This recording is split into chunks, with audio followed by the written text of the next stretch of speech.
নমস্কাৰ সকলোকে অন্য এটি ভিডিঅ'লৈ সকলোকে পুনৰবাৰ স্বাগতম জনাইছোঁ আৰু আজি আখৈৰ লাৰুৰ ভিডিঅ' এটা লৈ আহিছোঁ আৰু বাইদেউ এজনীয়ে আখৈৰ লাৰু কেইটামান বনাবলৈ কৈছিলে মোক কাৰণ তেওঁলোকৰ হেনো মন্দিৰত আখৈ দিবলগীয়া আছিলে আৰু মোক কৈছিলে লাৰু কেইটা বনাই দিবাচোন আৰু তাৰ কাৰণে ময়ো দিম বুলি ক'লোঁ।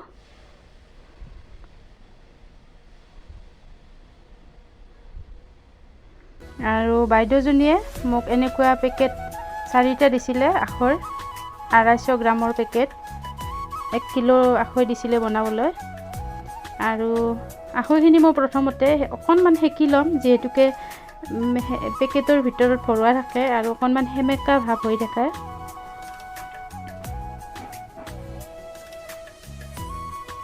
দুই 3 মিনিট মানৰ কাৰণে অকণমান ভাজি ল'ম।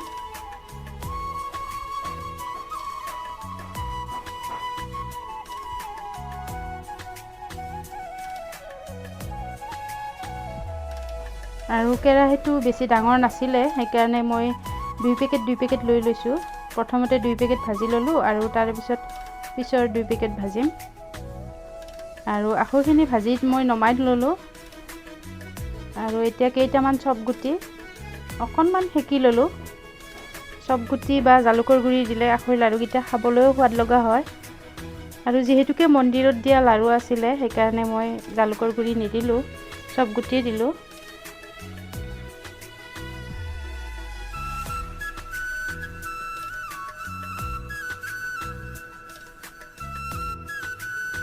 আৰু এতিয়া ইয়াত গুড় এবাটি ল'লোঁ আৰু অকণমান পানী লৈছোঁ। গুড়খিনি মই ধুনীয়াকৈ পগাই ল'ম।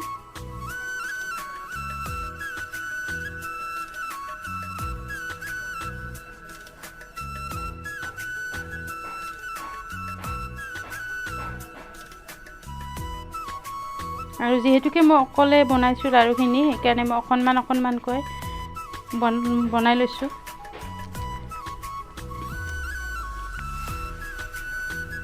আৰু গুড়খিনি মোৰ পগোৱা হৈ গৈছে। এতিয়া ইয়াত মই আখৈখিনি ঢালি দিলোঁ যিমানখিনি আখৈ গুড়খিনিত মিক্স হয় আৰু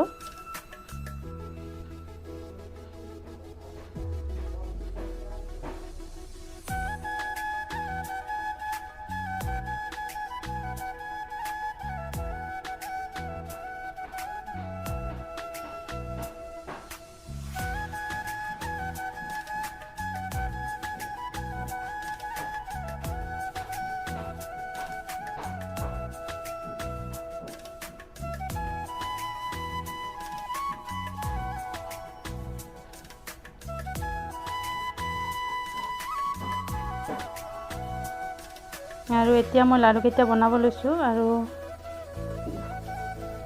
যিহেতুকে বহুত গৰম আছে সেইকাৰণে অকণমান দিগদাৰ হয় আৰু আখৈৰ লাৰু অকণমান ঠাণ্ডা হ'লে বনাবলৈ ভাল হয়।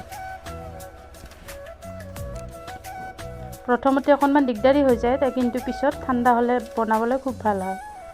আৰু এতিয়া পিছৰ আখৈখিনিৰ কাৰণে মই গুড়খিনি পগাই ল'ম। এইবাৰো মই 1 বাটি গুড় লৈছোঁ আৰু অকণমান পানী লৈছোঁ আৰু এইখিনি প্ৰথমতে বনোৱা আখৈখিনি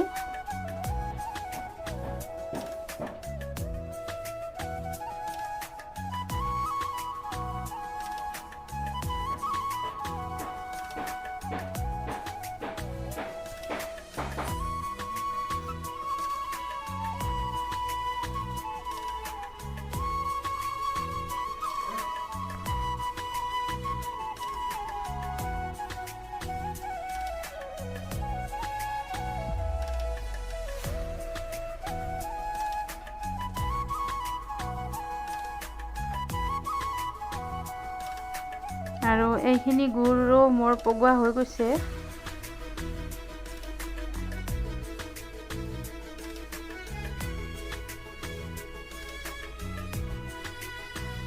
আৰু গুড়খিনি পগোৱাত হৈছে নে নাই চাবৰ কাৰণে বাটি এটাত অকণমান পানী ল'ব লাগে আৰু তাত অকণমান এনেকুৱাকৈ দি চাব লাগে। যদি সেইখিনি লাড্ডু বান্ধি গৈছে তেতিয়াহ'লে গম পাব গুড়খিনি পাৰফেক্ট হৈছে।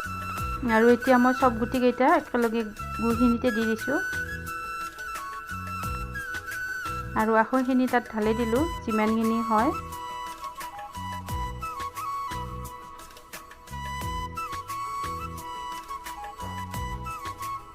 আৰু মোৰ আখৈৰ লাৰু ৰেডি হৈ গৈছে আৰু 1 কিলো আখৈত মোৰ ইমানখিনি লাৰু হৈছে। আৰু কেনেকুৱা হৈছে লাৰুকেইটা প্লিজ কমেণ্ট কৰি জনাবলৈ নাপাহৰিব। তেনেহ'লে আজিলৈ আহিছোঁ, আকৌ এদিন লগ পাম অন্য এটি ভিডিঅ'ত।